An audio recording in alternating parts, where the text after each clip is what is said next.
In this video, you're going to learn 3 tips to instantly improve your worship song arrangements.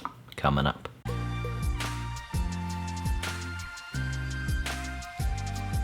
Hey, Spencer here from leadingworshipwell.com. This is the place where we talk all about how to lead yourself well, lead your church well, and lead worship well. So if you're interested in that, click subscribe down below so you don't miss out on future worship leading tip videos just like this one. But let's get into it because today we're talking about worship song arrangements. And what do I mean whenever I talk about song arrangements? Well, it simply means this.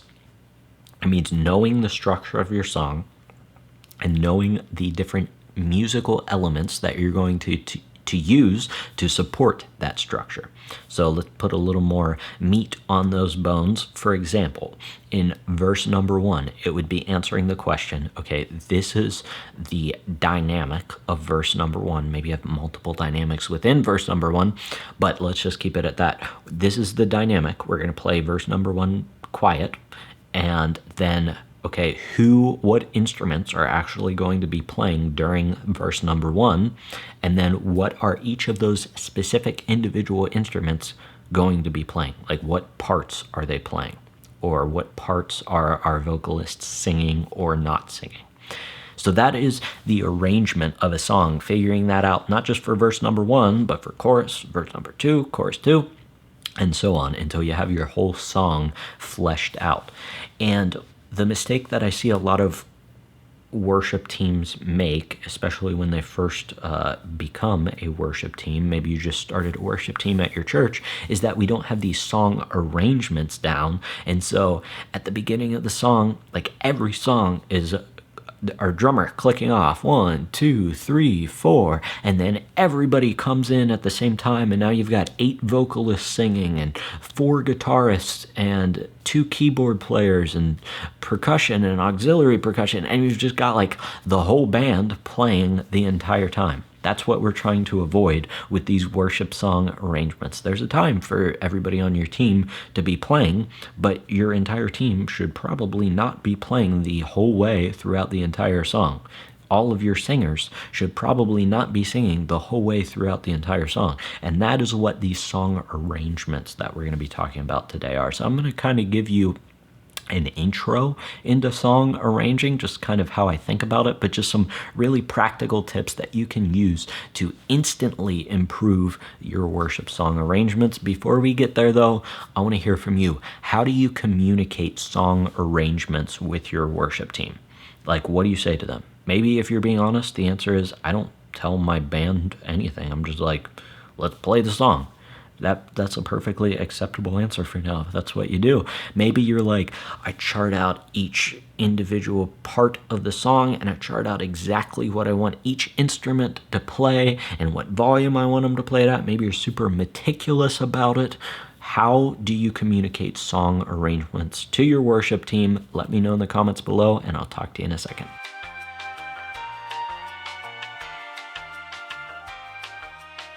Thanks so much for sharing your answer down below. Let's get into 3 tips to instantly improve your worship song arrangements. The first thing you can do to instantly improve your worship song arrangements is, if you are doing this, stop doing this.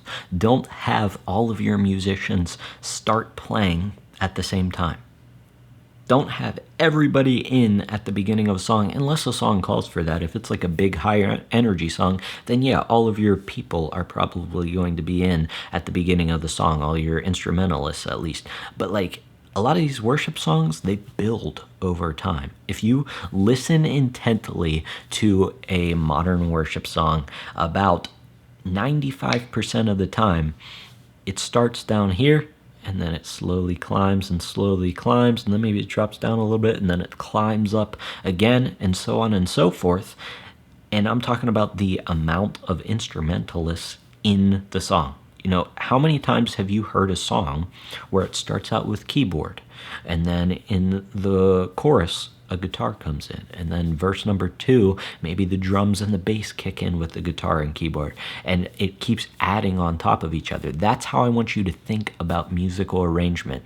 And whenever we're starting off and we don't really know what we're doing, which might be why you're watching this video, that's perfectly okay, but I want to give you the tip. don't have all of your musicians play at the same time. That goes for instrumentalists, number one. But number two, your vocalists. Because I see this a lot, and I remember this growing up as I was starting to lead worship. We would have, like, I'm not kidding, like 8 vocalists on stage, which I think is, for the most part, too many, unless you have like a huge stage in a huge church. Let's put those vocalists on a rotation. But if you've got 8 vocalists on your team on a Sunday, congratulations, first of all. That's a lot of people on your worship team. But don't have them all sing in unison on verse number 1. Because once you do that, you set the dynamic threshold all the way up here, and you have like your clipping at the top of the dB charts, and you have no way to go beyond that for whenever you actually want to build into like the final chorus. You have nothing to add to it. So start, especially if it makes sense in the song, like it's a slow song or a quiet song that builds over time, start with like 1 vocalist.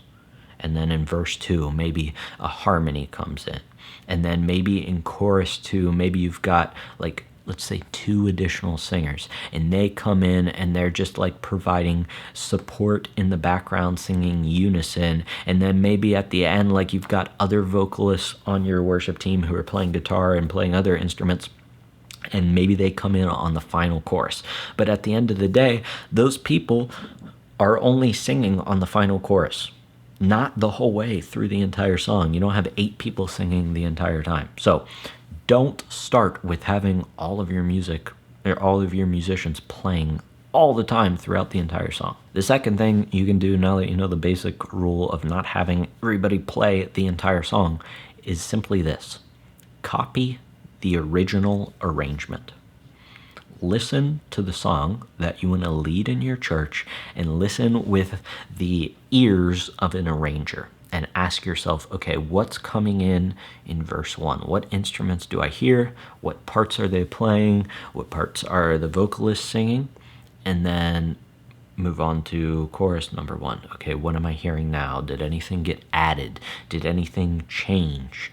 And do that throughout the entire song, and just copy the arrangement of the song. And why do you want to copy the arrangement of the song?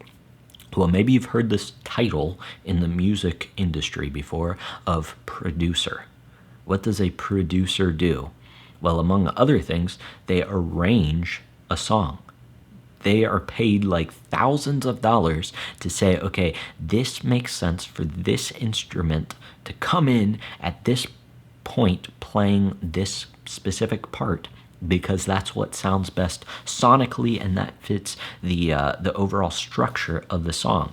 So we could start from ground zero and try to do that work ourselves, which we'll get to here in the next tip, but it's so much easier to just copy what these people have done. And like, worship songs are made for that. Like, it's okay to copy that.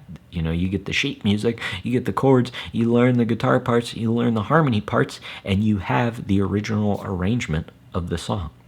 So don't try to put in all this extra work, this needless extra work, creating your own arrangements, especially whenever you're first starting out, whenever the work's already done for you. Just copy what the original song has and explain to your team, hey, this means that Mr. Electric Guitar, who just shreds the entire song, we're not doing that anymore. You have a very specific lead line that you're going to be playing in verse number 2, and then whenever the bridge comes, you're going to cut out again, and you aren't going to come in until the end of the bridge. And that's what it means to be a musician. It's not just knowing how to play an instrument, but knowing when and when not to play an instrument. So copy the original arrangement of the song. People are paid thousands of dollars to arrange songs. Just follow them. They're professionals. And finally, number 3, if you are interested in creating your own arrangements of worship songs, kind of like I do in the advanced acoustic guitar tutorials, then ask yourself this question as you're arranging it. Just simply ask this question: what is going to make this part of the song different from the rest? What is going to make this part of the song different than the rest? Is there going to be like some harmony coming in on the second verse? Is there going to be a different drum beat?